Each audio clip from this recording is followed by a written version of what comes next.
I'm done with this conversation. Exactly. Run away when gets real. I literally don't have time for this. I didn't come back for petty. That's not why I came back. That's exactly why you came back. Today, Alea's return sparks way more drama than Peter expected. So much disappointment. And Bachelor Nation alum Kendall Long is here to break down all the craziness in Cleveland. Chase and I used to date. Plus, Biggest Loser hosts Bob Harper and trainers Erica Lugo and Steve Cook are getting us pumped for the big reboot. Let's make a change together. This is your reality check. Leave it all on the field, all right?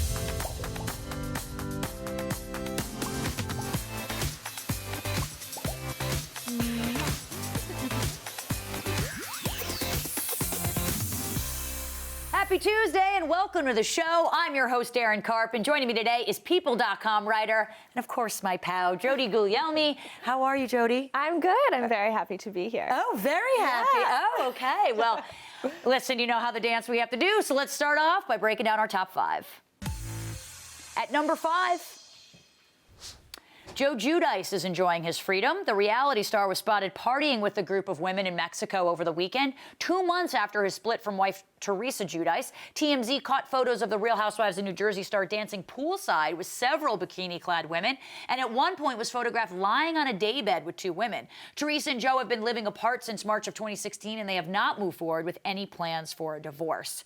Let's talk about this because I feel like Teresa's mostly in the spotlight and everyone, you know, she was being photographed. But listen, if they're divorced, Joe is allowed to I mean, he's a single man. Right. Yeah, he can go on vacation and I guess hang out with a bunch of girls in bikinis. Yeah, he's showing off his new body. It's kind of weird to see him on a daybed, though, with a bunch of women, right? Like, yeah. How do you think it affects his daughters? Do you think that they care or do you think they're happy for him? I mean, I'm sure they care. Nobody really wants to see their dad in that setting.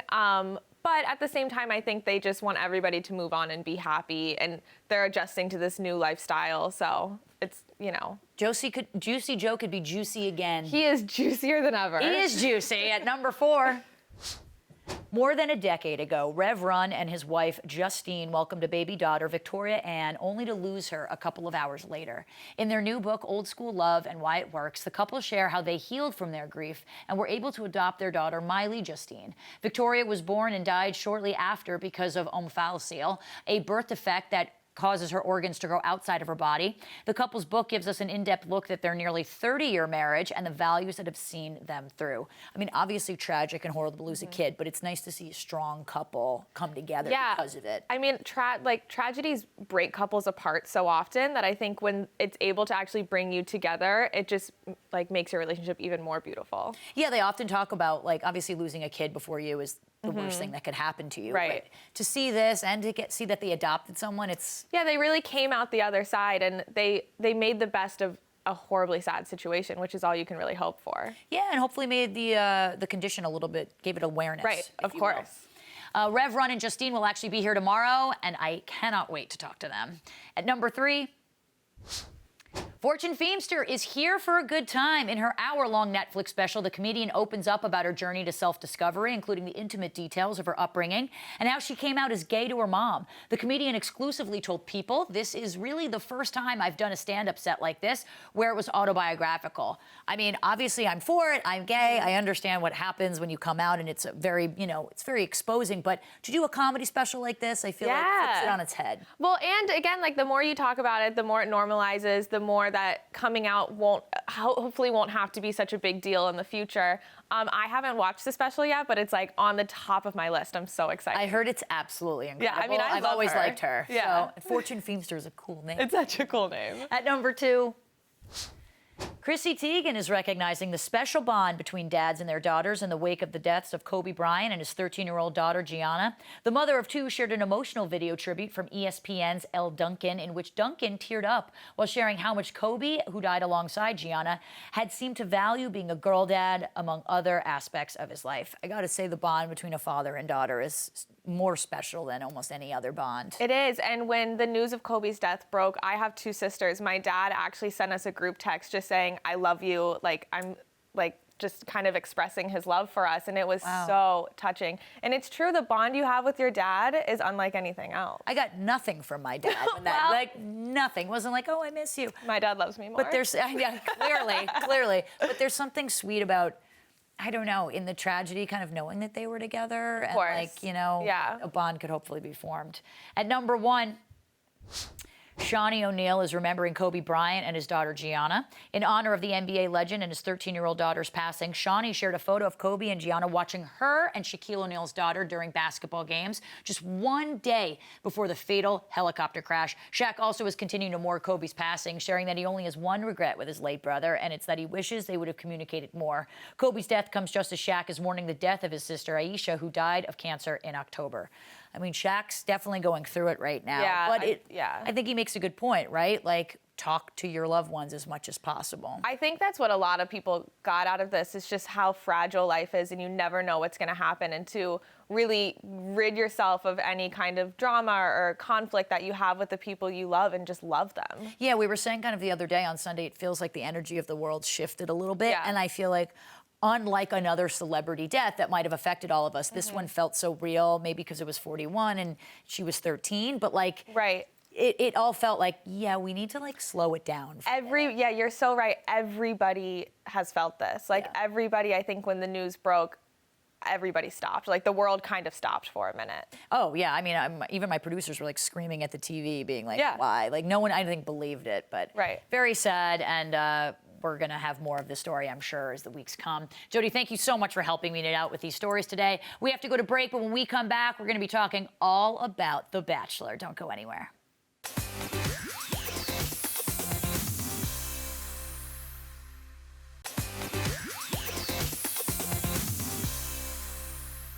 I want to die. Chase Rice is my ex-boyfriend. Chase and I dated before I came on the show. Are you two having a good time tonight? Hell yeah! He's like, hell yeah. Oh my God. It's just awkward, you know? It's just weird. Hell yeah. Welcome back. I've got Kendall Long from Bachelor Nation on the line. Kendall, how are you? Good. How are you, love? I'm doing well. On last night's episode, there was a lot going on, as I'm sure you know. As we saw in that clip, Peter and Victoria F. go on a one-on-one date where her ex, Chris Rice, was the musical guest. What was your reaction to that? My reaction was, what are the odds that your ex-boyfriend, who's a country singer, would be on like that show with you? But I also thought that, you know, you can't help like what happens with, you know, with the show. And I almost felt like she was so upset over something that I was like, you know, I don't know if it's that big of a deal. Well, at one point I thought the song was actually about her and that Chase was like, you know, singing to her. How awkward was this knowing that it was her ex-boyfriend? Yeah, it's definitely an awkward moment to have like your ex-boyfriend staring at you, dancing and kissing like someone that you're really, really interested in. And I'm almost surprised that he didn't say something sooner, and he was like acting all casual with Peter. Yeah, he seemed like they were like best buds. I thought it was gonna be like, hey, just so you know, man, but maybe he didn't feel like it was a story to tell. Chris actually spoke about this on an appearance on the show, saying he was really pissed off about the way the producers handled it. Do you think that was planned, given you've been on the show before? I don't know if it was planned. I mean, I do feel like there must have been, I mean, because he's like a popular person, I feel like maybe it was known that she had dated him in the past.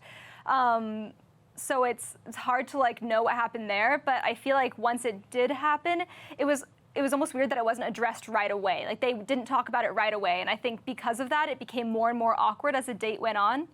Like if I was in there, I would have been like, oh yeah, like I know this person, I dated this person in the past, and that's weird, okay. Right, and you would have just moved right through it. I was thinking the same thing. I probably would have just said it like, oh my God, but then still had a good time on the date, right? She kind of kept it going. Yeah, I mean, you can't, yeah, I mean, I think it's only awkward if you make it awkward. And so in that case, I think it was just like mega awkward. I mean, listen, it was obviously a difficult situation for Victoria F. She actually did let Peter know about her past eventually. Let's watch that clip. Chase and I used to date. And Like the singer, Chase?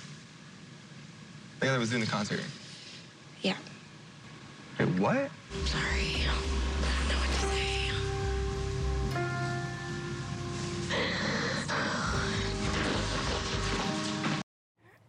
Drama never stops on The Bachelor, Kendall. Well, Chris actually said they only spent one night together. So given that, do you think she needed to mention this at all? I feel like it's fair for her to mention it. I don't think she should have said, I understand if you don't want to continue with me after or date me after, because that's part of her past that makes her who she is. And I feel like she shouldn't be ashamed of something that she experienced. How do you think Peter was feeling in that moment? Obviously, he was surprised, but do you think he was pissed off? I think he was surprised. I don't think he was pissed off. I don't think that's the right feeling to have. I feel like he was more so worrying about how she felt and trying to console her. And he was doing a really good job of just being like, hey, this is no big deal. Let's laugh about it and let's move on. We had a great day regardless of that. Well, it was a jam-packed drama episode because later on, Alea comes back to the house. And I want to get into all that, but I want to touch on the moment when she started running the rumor mill. So let's take a look. Kelsey has a date tomorrow. Oh, I know. And I know Victoria F. had it yesterday. I know she was dating Chase Rice before the date. What? Oh, y'all didn't know that. You are not going to come in here after being sent the home. I don't play the. You're fake. I have some very choice words to say to Peter, and he's gonna know who you are as a person. Kendall, I got to break this down with you because you've been in the house with all of these women. You know, do you think Alea was being malicious? I mean, you guys are all quarantined. You're not, you know, paying attention to the outside world. So what do you think her intent there was? I don't think her intention was to be malicious. I think that it's extremely tempting when you go into the real world to have all this information coming at you. And I feel like sharing that wasn't supposed to hurt anybody. I think she was, I think naturally she probably just wanted to talk about everything that was happening because it is her world. We had a similar instance on Ari's season where someone went to the real world and then came back. And it wasn't really made to be that big of a deal, only because it's natural that you'd hear things. Well, I want to jump to the group date where Peter took all of the ladies except for Kelsey to participate in the Bachelor Bowl. Victoria P sat out, claiming she had back pain. Do you think this was a strategic move to spend more time with Peter? I don't think so. I think, if anything, it kind of takes you away from being able to interact with him and the other girls. So, although, I mean, of course, I think it did work in her benefit to a sense that she was able to talk with him and have, you know, she obviously has a close connection with Peter, and it was good to see like his empathy through that situation. But I don't feel like she was trying to like steal him and bring him aside. I mean, I guess my natural reaction is to go to like the non-negative side of it. So. You're always very positive, Kendall. This is what I remember the most about you. The ladies ended up tying and had to share time with Peter. You know, you've been here before. How hard is it, especially at this point, to get time with The Bachelor? Oh, it's extremely difficult. At this point, there's so many other women, and they all want to have their equal time with The Bachelor. So it's difficult to get that much time at all, even on, like, especially on group dates. So I can speak to the fact that I've been on plenty of group dates where it was a competition where half of the people weren't supposed to be at the end of the date, and then they ended up being at the end of the date, and it just gave so much less time. So I understand how frustrating it is, but ultimately, I feel like if Peter has an attraction towards certain people, that's going to show itself.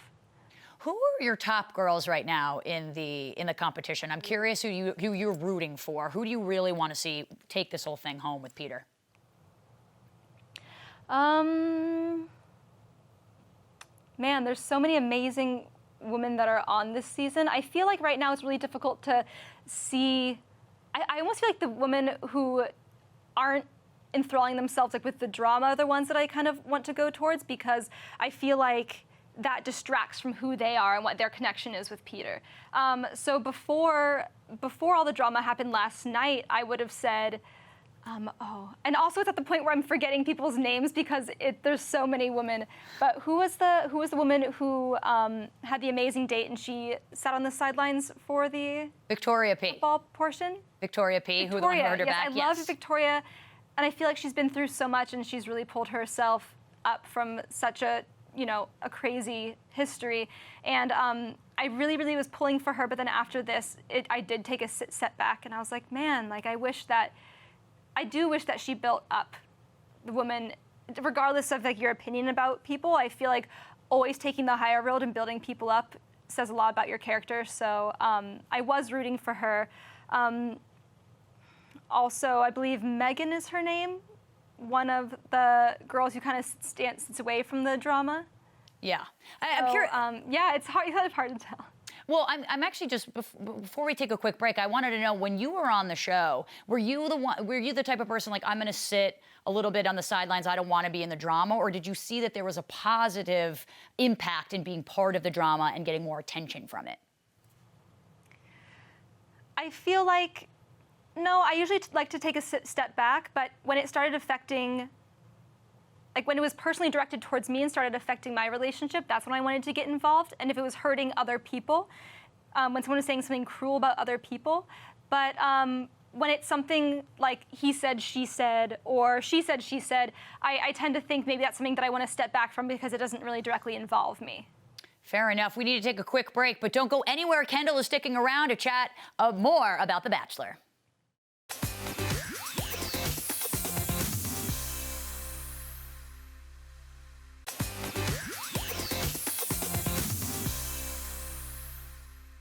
Is there a relationship here or not? It's very apparent from literally everything in real life that we know each other. Like, all I tried to do was be a good friend to you, and all I did was bite me in the ass. That's just where I'm at, Aaliyah, and I don't know what else to say. All right, Who's telling the truth? Welcome back to the show. I'm still here with Kendall Long from Bachelor Nation. Kendall, let's jump right back in. What did you make of this? Because it looks like Victoria P was caught in a lie.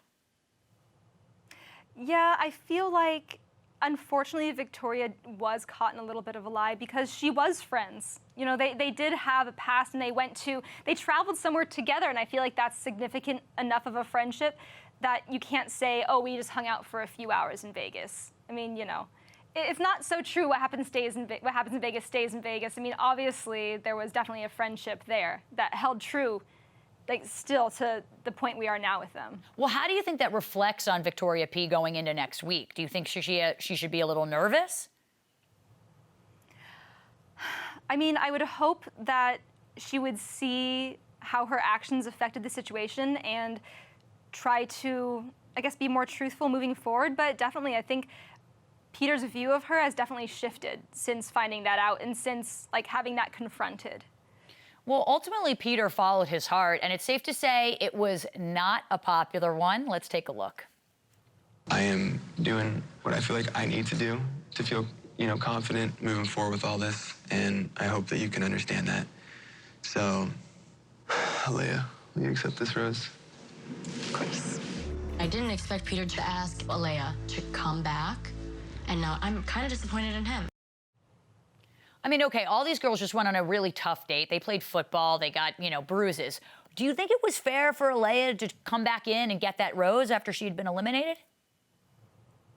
I think ultimately at the end of this, Peter's trying to find somebody that he really sees a future with. And if he potentially sees that with Aaliyah and feels like his judgment was off beforehand, I think that's completely fair. Who's to dictate who he should like and who he should give chances to? Because ultimately, at the end of this, he's the one that decides who he wants to be with for the rest of his life. And it may not be comfortable in the house, but I don't believe a situation like this is supposed to feel comfortable. Yeah, I don't think that's really supposed to be the point of it. But, I mean, listen, everyone has a different motive, and we sort of learn that as the season goes on.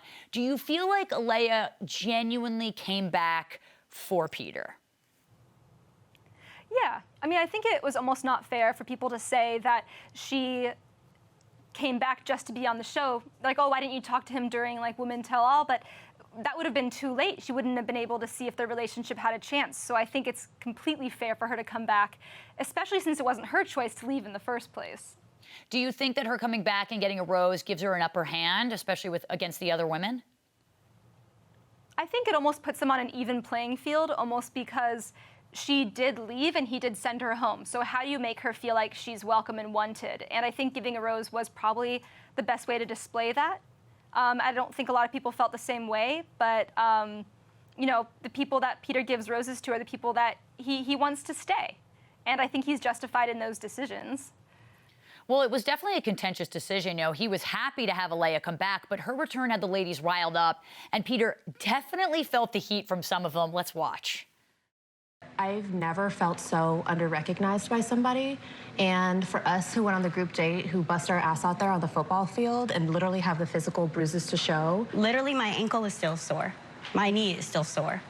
And for you to give it to her, of all people, it really, really, really hurt. Do you think the feelings here are valid from the women? It's tough to say. I understand the frustration, and I know they went through like physical pain, and you know that's what it is when you play sports and go through that. I mean, that's definitely a part of it, and I feel like you'd wish that going through that you'd be rewarded in some sense. At the same time, this show is not a competition to see who's the best at sports. I mean, it's about what your heart is telling you, and if Peter's heart was saying to give it to Alea, then I also feel like he was justified in that. And it's difficult because if this was like a football competition, I'd completely understand. Right. Like, hey, like, you know, they deserve like a medal for it, but it's just not. Well, do you think Peter sort of deserved the women to come attack him, if you will? Because it isn't just his feelings involved. It's his journey, but obviously what he does affects the other women.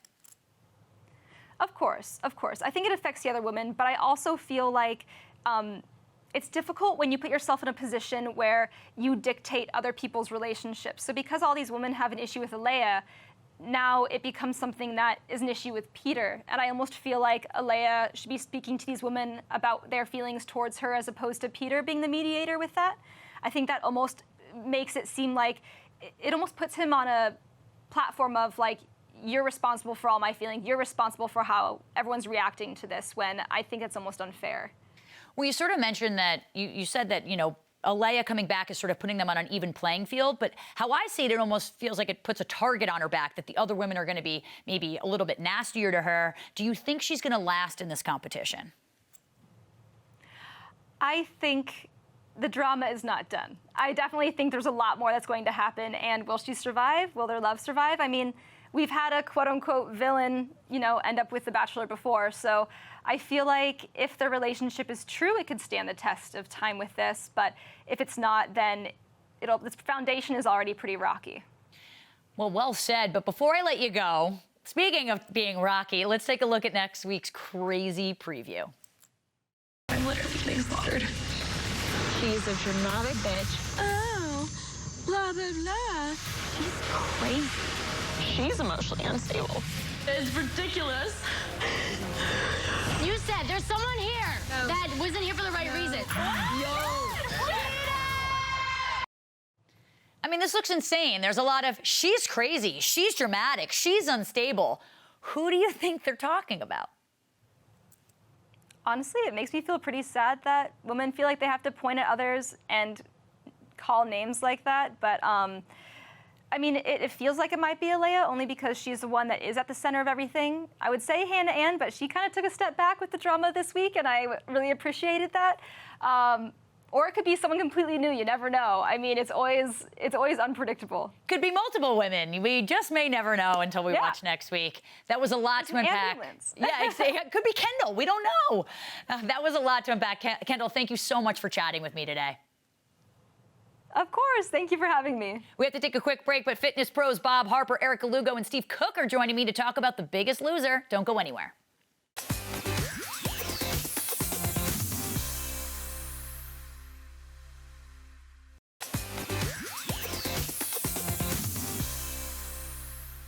I'm Bob Harper. I started out on The Biggest Loser as a trainer, and now I'm back as the host. A couple of years ago, I had a heart attack, and it was a life-altering experience. Go! I realized that strength isn't about being the toughest. Good job. Strength is reaching inside to find the courage to make a change.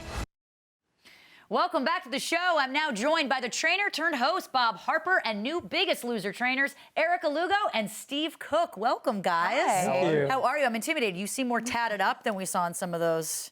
Is this to add to your intimidation? I had just the same amount, except for the time when you saw me riding on that leg press. Yes. Yeah. I didn't have as many tattoos back then. Oof, I'm even more intimidated. Did you guys ever ride a leg press in the gym? We didn't have a leg press. Oh, bless your heart. Yes. Bless your hearts. All right, so The Biggest Loser is coming back bigger and better than ever after 3 years of off the air. Tell us what's new about this reboot and how is it different from the original series that we're all used to? Well, new trainers for one. Yeah. We're new to it. Good-looking ones. Yeah. Oh, thank you. I mean, he takes Just the cake her. all the No, time. yeah, right. Just her. Yeah. Yeah, but also we have a new location in Santa Fe, New Mexico. We've decided that we really want to focus more on the stories of the contestants and have that really drive the whole series, as opposed to having all the temptations that we used to have back in the day and those vote-offs. It's nothing like that. I mean, you are going to meet these contestants.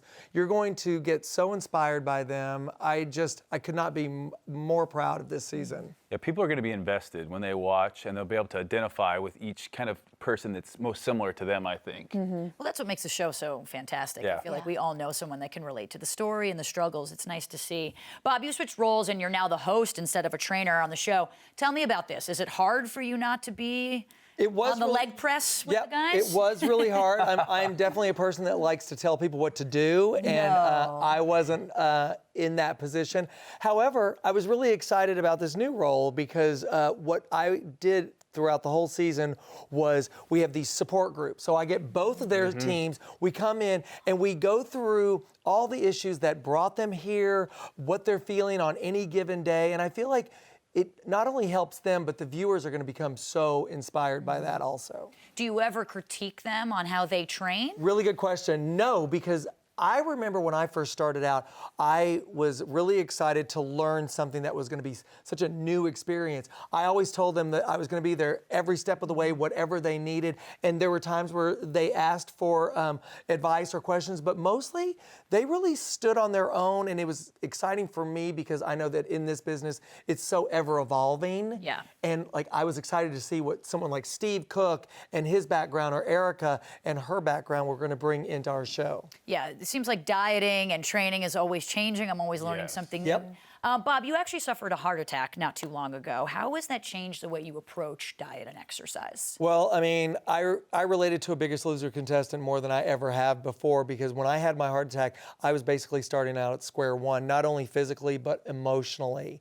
And I related to what the struggles the Biggest Loser contestants were going through, and it was life-changing for me, and it's been almost 3 years now. I feel better than ever, so I'm really lucky. Knock on wood. I know there's wood somewhere. Yeah, congratulations. Yeah. I think it all scared us when we were like, if Bob Harper's having a heart attack. Yeah, and one thing that I've told people so often, before I had my heart attack, I had an idea of what a person at risk of having a heart attack would look like, right? Sure. He would be overweight, he would be the smoker, the drinker, all that. What I've learned is that we are all at risk of having a heart attack, and you really need to know your health from the inside out. Like when I had my heart attack, physically, I was in the best shape of my life.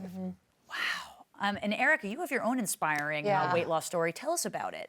5 years ago, I lost 160 pounds. You lost a person. I lost a person. Wow, and I've kept it off since then. That's crazy. Yeah, I mean, I've struggled with my weight my whole life since I can remember. As a freshman in high school, I was a size 18, and I remember being thankful that Old Navy sold a size 18 at that time because bigger sizes just weren't available in stores, and I definitely struggled my whole life. So it was time for me to make a change. And what was that first step? Because I feel like a lot of people are really intimidated by just working out, and so some people are like, just start with a half an hour walk every day. What was your first simple, That was it. I mean, all I knew was less calories in, more calories out. So I just started watching my portion controls, my portion sizes, and then I just started with walking on the treadmill. And I would say, okay, let's jog for one song. And one song turns to 2 songs. And I think and what I love so much about Erica, I mean, I love so many things about her, but she's the real deal. And there was one point you're going to see, I mean, there's a lot of tears throughout the season. Erica always, Erica, all the time. But it's Erica that's doing a lot of the crying. But it wasn't until it was like a drinking game. But in all seriousness, she said something at the very end of the season where it was basically like picking a scab off of herself all the time, because she related to those contestants so much because she's been there. She's walked the walk of what they're going through, and it was really emotional for you, I think. Yeah, I had to relive my journey through all these people, and I lived my life online for so long that you kind of put up a facade a little bit, and you don't really heal as much as you thought you were healing when it comes to self-image and self-worth and becoming a stronger person. So for me, this was like picking the scab, and I thought it was healed, but it was really just a Band-Aid. So it was like ripping it off all over, and just day in and day out, I had to live that over and over. That was a powerful moment. I even told, my fiance, my family, my friends, I said, I'm not coming back the same woman from when I left this camp, when I left. Well, because trainers are kind of like therapists for them, and you're seeing these people go through their most vulnerable stage and maybe their most embarrassing moment. So I imagine being able to relate to them makes you that much of a better trainer. Yeah, and I said, one thing that I did see is when I'm working out with someone, I said, this job is much bigger than just working out, and it's harder than I ever thought it was going to be. And Steve, you've been into fitness since you were very young, right? Tell us about why fitness is so important to you and how you kind of got into it. Yeah, I come from a big family, very athletic. Dad was an athletic director, 7 kids, and it was kind of a way, I think, for us kids to be tired enough to go to bed at night was for my dad to take us to the track, and that really helped, for me with my sports and things like that. But my dad at the time, he was working a lot and giving back so much to his kids. He was putting on a lot of weight, dealing with the stresses of work and really just giving. And so many of the contestants on the show, you see that. They put other people first in their lives, and they finally come on to the show and say, you know what, I need to do this for myself. And it's really uncomfortable for a lot of them to do that. Just like my dad, when it was time for him to lose that weight, and ultimately I was able to kind of help him with that, and it's great. Super rewarding. Well, I'll tell you what I love so much about Steve is because when you look at him, look at him. I mean, look at you, right? But and I remember thinking, what can Steve Cook bring to The Biggest Loser? And the dedication, the discipline, the drive that you have to achieve what he has achieved, I felt like was going to really relate and translate to contestants in a completely different way. Because like every time I work with contestants or I see people working as a trainer, like what do you bring them? What's your story? What's your personal side? And that's when I got to meet Steve and know him. Like, that's what I thought. I'm like, you're going to be able to teach them what is so required in the long haul of this. Right, and after Biggest Loser. After Biggest Loser. Up, because it's not, the show can't go on forever with them, and you got to be able to do it on your own. And you were a bodybuilder, right? Yeah, well, I came from after I got done playing football and no longer, like the dreams of the NFL. Like that's always growing up playing football. That's always kind of casual photos of Steve. Oh my God! Look at that. I mean, I have the same ones. It's I haven't seen some of these in a while. Yeah. Look. Okay. But to look like that, I felt like I needed to be perfect. I felt like because my social media was growing and people followed me because they wanted to look like that. But what they didn't realize is I didn't look like that not year round. People really, for me, if I didn't look like that, I felt almost embarrassed. Like these people would come up to me at expos and they'd be like, oh, here's this magazine, will you sign it? And I just remember thinking, I don't look like that right now. And I really had some body dysmorphic disorder. And I really felt like unless I was perfect, I could remember preparing for this photo shoot and being in the back at a restaurant I worked at, stuffing my face full of ice cream. And we started talking on the show one night about food issues and food guilt that a lot of these people have. And it was so powerful for me because I was like, I had all of that I went through at certain times in my life, not all the time, but getting rid of that guilt has to be step one that we do. We can't self-loathe and hate ourselves and start labeling food and bad and medicate with food.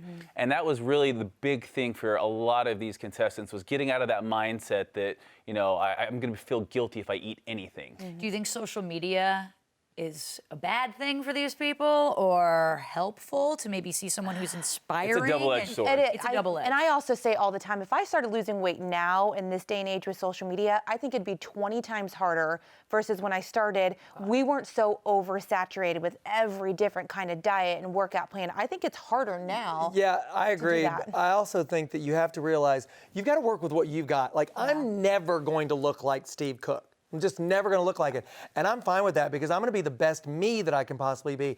I think with social media, you have to really show people that a lot of times what you're seeing isn't the real thing either. Let's pull the filters off and see what you have literally and figuratively. Let's pull the filters off and not judge yourself. You can admire, inspire, get motivated, but just focus on you and be the best you that you can possibly be. Well, speaking of judgments, former Biggest Loser trainer Jillian Michaels made some controversial comments about Grammy-winning artist Lizzo on the BuzzFeed show AM to DM. Let's watch that. We should always be inclusive, but you cannot glorify obesity. It's dangerous. I've been doing this a real long time. I've yet to meet a person that's gotten themselves to 200, 250, 300 pounds, and the doctor goes, looking good. I'm curious as to what all of your reactions is to that. Well, I'll say that, I can't speak for her, but until I know what your body is and your health, I can't make any judgments or assumptions. I think that nowadays, there are different body types. A healthy body looks very different. And so, and I also think that, because we were talking about Lizzo, right? And the fact that, because I love Lizzo, love her music, plays a mean flute, she's great. And until Lizzo's gonna ask me what my opinion on her health is, it's none of my business. Right. You guys agree with that, I'm assuming? Yeah, for sure. I think it's one of those things that, you can't just look at someone and automatically assume their health history and what their markers are. And that's one of the things we did on the show, weekly blood work, to measure those things, how we're progressing in real measurable health issues. And what do you guys think of the term body positivity versus, body neutrality and being empowering the way that your body looks? What do you think? For me, it's important to love who you are at the beginning of your journey. Because if you, obviously now loving who you are and wanting to change for a healthier reason, that has to be there. But if you hate yourself, you're not going to want to change. You have to love yourself enough to think, you know what, I want the best for this person. And even when I was, bodybuilding, I hated myself because I wasn't perfect. That body, I didn't have good body image. I thought I never looked good at that. So it doesn't really matter how you look. You have to love yourself. And what is, you have that quote that I love so much, you can be a work in progress. You can be a masterpiece and a work in progress at the same time. I love right? that. And what he said, and I preach this to everyone, because so many women now are going, oh, I hate the way I look. I never want to see a picture of myself. And I'm going, I need to lose 10 more pounds. It's like all those And things. I'm like, girl, the person you are now is going to be the same woman to get you to your end result. So why are you not appreciating who you are? Because that woman is going to get you through all the hard workouts, all the, staying on track and being dedicated. Learn to appreciate her, because she's going to get you to where you want to go. Yeah. But also to really make sure, talk about from a health perspective, you have to know what's going on with you on the inside. You've got to get all that blood work. You have to have the information that you need, because if you look a certain way and you are feeling really healthy, there could be genetic issues just like I had. And so you just never know until you have that information. Yep. Very well said. Well, we have to take a quick break, but Bob, Erica, and Steve are going to stick around. More with the Biggest Loser team after the break. Stay tuned.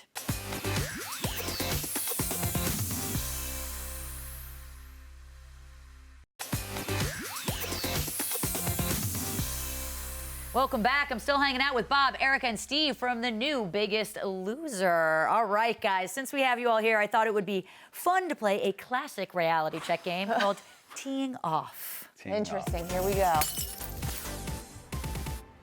I'm so nervous. Oh my God. Don't be nervous. Don't be nervous. You have to lose 40 pounds right now in 5 minutes. In between these two makes me really nervous. I know. I'm scared even just watching this. But I'm like, can we just let them battle it out? Guys, there's tons of fad diets, fitness trends out there, as you guys know. I want to get your expert opinions about these debatable diets and topics. Are you ready to play? Yep. Let's go for it.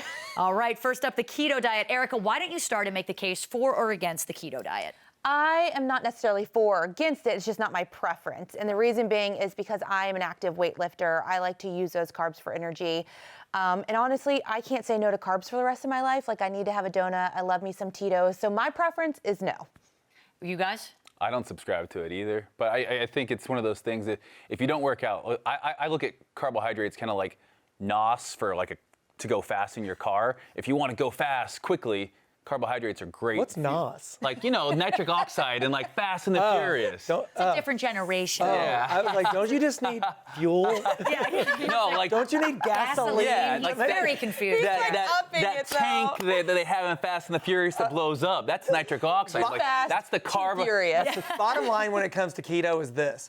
if you find a diet that works for you and that your doctor agrees with, then I'm all for it. If you can live on high protein, high fat, no carbs, no alcohol for the rest of your life, great. But I'll tell you this, if you pick a keto diet and think that you can go and you've lost all this weight, if you start incorporating those carbs back, it's going to be really hard for you to keep that weight off. You're going to gain it back. So be very careful of the fad diets that you choose. Mama needs her alcohol. And what about the big craze, intermittent fasting? Bob, what's your take on this? Huge fan of it. I love it. Yeah, I'm a big intermittent fasting. You know, I come from the world where it used to be like, breakfast is the most important meal of the day. My thinking is, if you're not hungry, don't eat. And so you have this window allotted, preferably around 8 to 10 hours of eating. But the key to intermittent fasting is don't think that you can eat whatever you want in that period of eating, because again, calories in, calories out. I know a lot of people that go, I'm not losing any weight, I'm doing IF, but they're like eating way too much. You've still got to be sensible. Go back to eating whole and real foods. So it matters what you're eating. If fasting is fine. Because I think a lot of times it's that little catchphrase. You know, everyone loves a catchphrase in this business. And like with intermittent fasting, it's like, I don't eat at this time, but then I eat whatever I want. That's such a slippery slope for people, because like working with overweight people, when you tell them I can eat whatever I want, you know, they're going to be like, I'm going to eat whatever I want. And like, I need there to be still guidelines and how important those guidelines are. For sure. What about low intensity, steady state cardio versus high intensity interval training?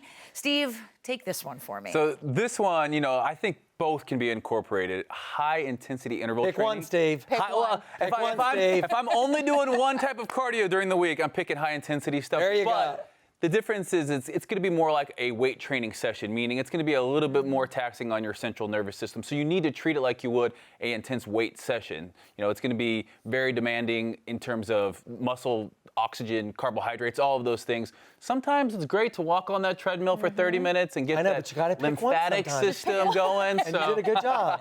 I like it. So you wouldn't recommend maybe doing keto and high intensity training because you need the carbs, as you were saying. You need that NOS. What is it? You need that NOS. NOS. Well, what do you guys think about that detox tea that get a lot of celebrity endorsements on Instagram? Yeah. Tell me about that. I think we can all agree. Again, quick fix. Yeah. Not even a real, like, It's you know, just tea. Yeah. It's just herbals in general. I mean, it's just if anything, it's gonna make you pee a little bit more. And poop a little bit more. Nothing wrong with that. No, but it's not as a weight loss alternative. Yeah. Like, you know, we're not saying, hey, you know, eat whatever you want to do this. I want to find a way that I can look good, feel good, and still be able to chew something and have a glass of wine. Yeah. Amen, Bob. Amen. All right, what about the cult craze CrossFit? Because originally when it came out, I feel like everyone was doing it. It was the coolest thing ever. Yeah. And then it got bad reviews from people saying it wasn't healthy for you. I love CrossFit. I know Greg Glassman, Dave Castro, the creators of CrossFit. I think they did something that is revolutionary. I'm a big fan of CrossFit. For me, as long as the things I like about CrossFit are all the things kind of Bob likes about it. It's great. The community's great. As long as the programming's there. Yes.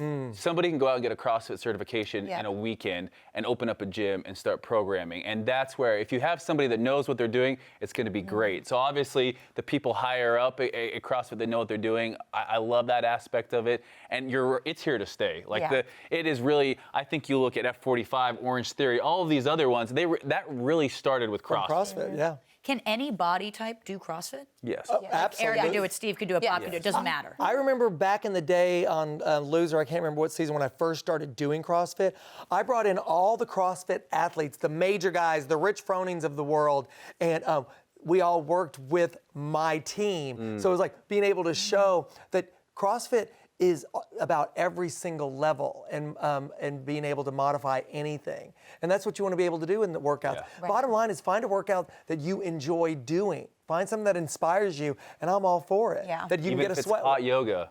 Right. I'm a big... Oh, you and hot yoga. See how excited he got? Yeah, I know. I can't even. That's too much for me. I can't even. Hot yoga, I'm obsessed with it. I do it 5-6 days a week. I sweat my Don't But Yeah, there we go.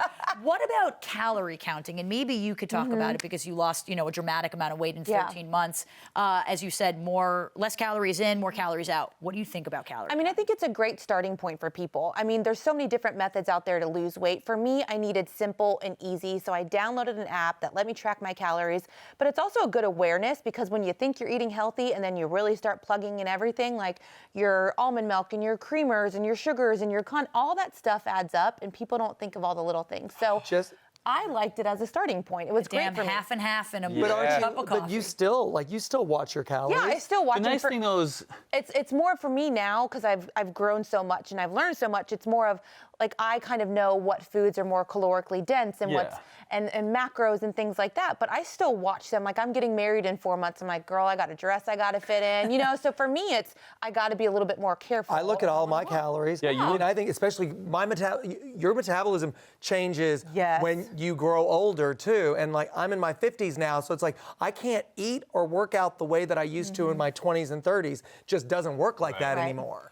But it's also about the calories you're putting into your body, right? Like having 2,000 calories with a Snickers is not good. It's not going to make you feel the same way as eating whole foods. I think everyone, and this is just my personal opinion, should have to learn how to read a label, a food label, know what difference between protein, carbs, and fat are, and then also figure out, count for a while, learn how to weigh out some food. You don't have to do that for forever, but log for a month. Even, because it gets time consuming. I was a guy that for 3 years knew every single day the calories I was putting in my body. It gets exhausting to do that, but afterwards, I can look at something and say, okay, that's 5 ounces of chicken. I know basically what I'm eating. And the bottom line is this, weight loss, if you're trying to lose weight, it's not easy. Quit looking for an easy fix. It's not gonna happen. People are like always wanting that, tell me the easiest way, the best way to do it. I'm like, no, it's not. Calories in. You've gotta measure your food. You've gotta know what a real portion size looks like.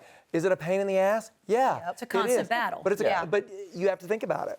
And what do you guys make of those low-cal, like pre-made cocktails, like White Claw and stuff? Like, are you guys drinkers at all? Like, I'm a drinker, but I like all I go all natural. I mean, it's like I'm gonna have like tequila or I'm gonna have wine.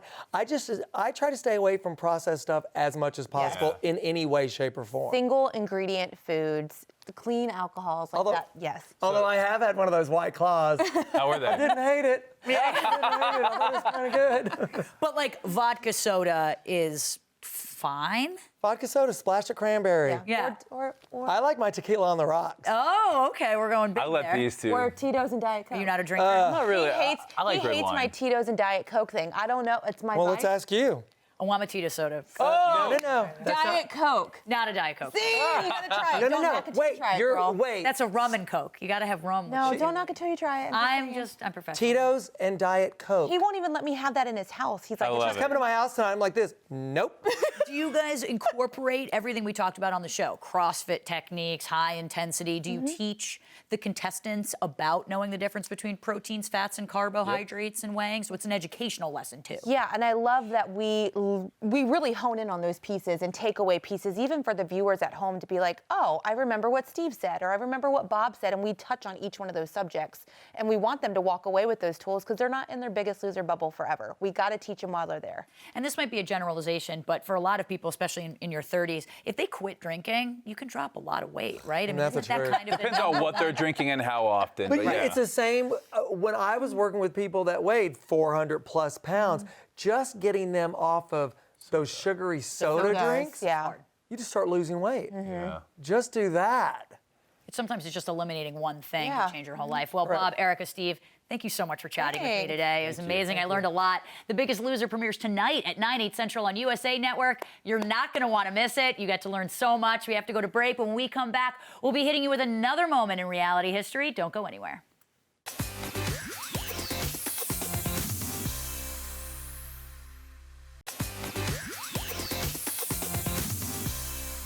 Well, that's all, folks. Big thanks to Kendall Long, Bob Harper, Erica Lugo, Steve Cook, and our very own Judi Guglielmi. Reality Check streams Monday through Thursday on Twitter at 4:30 p.m. Eastern. Make sure you're following @People so you don't miss a thing. And for the cherry on top of an amazing show, here's a not-so-finger-licking good moment from reality TV history. I'm Daryn Carp, and I'll check you tomorrow. The purpose of you being here is to prepare fried chicken. You only get 30 minutes. In this 2006 episode of Flavor of Love, contestants are challenged to impress Flava Flav's mother by making her a fried chicken dinner. Can we call and have it catered or no? No.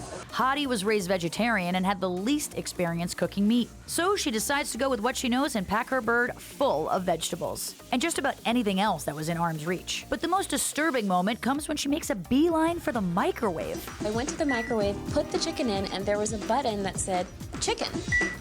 If nothing else, you have to applaud Hottie's confidence. I think putting the chicken in the microwave is like the most sanitary thing to do. Plus, it doesn't have all the extra calories from the grease. But Flav and his mom were not impressed. It ain't cooked. Hottie's microwave chicken deserves to be in the pantheon of reality's greatest moments. Just please, keep it off the dinner table. I just want to say, whoever number 8 was, that wasn't serious, would you?